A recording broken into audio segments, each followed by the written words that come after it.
Donc, bonjour à tous. Donc, Céline Mertens, je suis chef de pôle déchets et développement durable à l'agglomération du Saint-Quentinois. Donc, j'ai en charge le service déchets ménagers, mais également le plan climat air énergie territoriale de l'agglomération. Nous sommes donc 81 489 habitants, 39 communes adhérentes avec la commune centre Saint-Quentin. Un territoire effectivement mixte à dominance urbaine, Saint-Quentin ayant plus de 50 000 habitants. Au niveau des déchets végétaux, nous avons mis en place bon nombre de services facultatifs en marge du service public, dont alors sur certains quartiers de Saint-Quentin, une collecte en porte-à-porte des déchets verts, une déchetterie mobile en complément des 4 déchetteries communautaires sur le territoire. Nous avons aussi des bennes mobiles spécialement pour les déchets végétaux, mis en place une fois par mois dans les communes qui sont le plus éloignées des déchetteries fixes. Et également donc le broyeur à végétaux que je vais vous présenter juste après. Donc on a environ 72 kg de déchets verts par habitant et par an. Donc ça représente environ 5000 tonnes de déchets collectés annuels. Et en plus de ces services-là, nous avons aussi, dans le cadre du programme local de prévention des déchets, fait la promotion depuis 2015 du compostage individuel. Et là,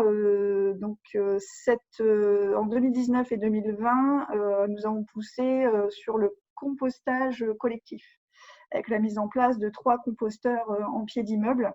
Donc une expérimentation là, qui est menée depuis une petite année sur ces trois composteurs collectifs. Voilà.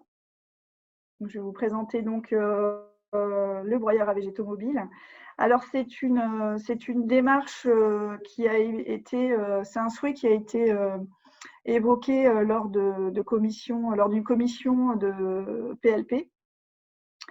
Sur la problématique justement des déchets végétaux sur le service.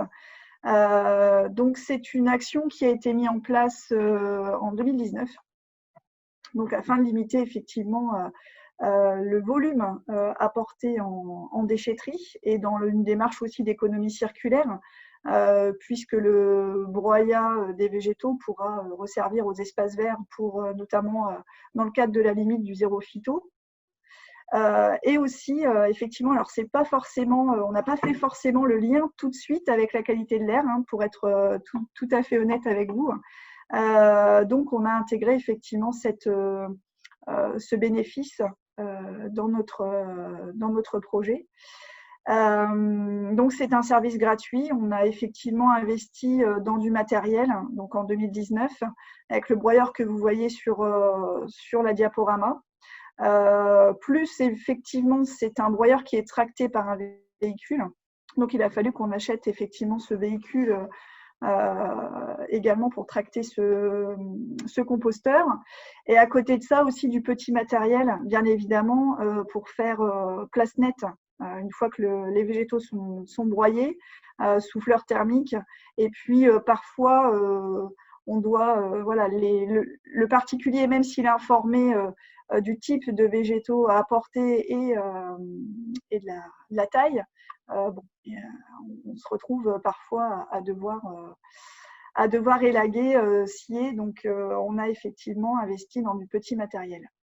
Donc, en termes de moyens humains, nous avons 2 agents. Donc, ce sont des agents qui n'ont pas été recrutés spécifiquement pour le service.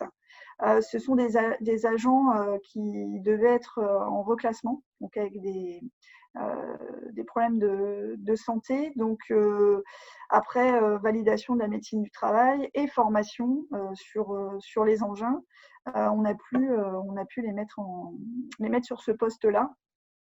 Donc 2 agents, il faut savoir que le particulier ne manipule absolument pas les végétaux. C'était une condition aussi sine qua non, les végétaux dans le broyeur, c'était une condition sine qua non. C'est la dépose par les particuliers.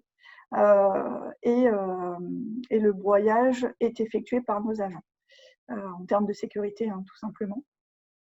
Donc, on met à disposition ce broyeur donc, une fois par mois avec un planning bien défini selon les communes volontaires.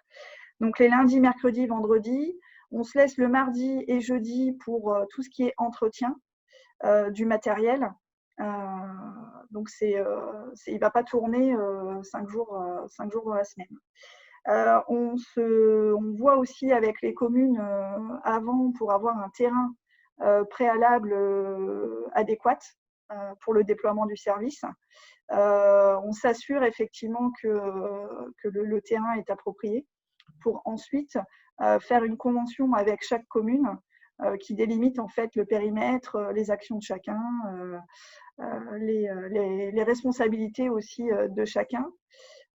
Donc voilà, c'est quand même un service qui est encadré. Donc à l'heure actuelle, nous avons 14 communes qui sont inscrites et qui bénéficient du broyeur. Après, ça a été mis en place en 2019. Là, il y a eu avec le nouveau mandat, certains maires qui ne sont pas forcément au courant du service. Donc là, il va falloir refaire un peu de communication sur le broyeur.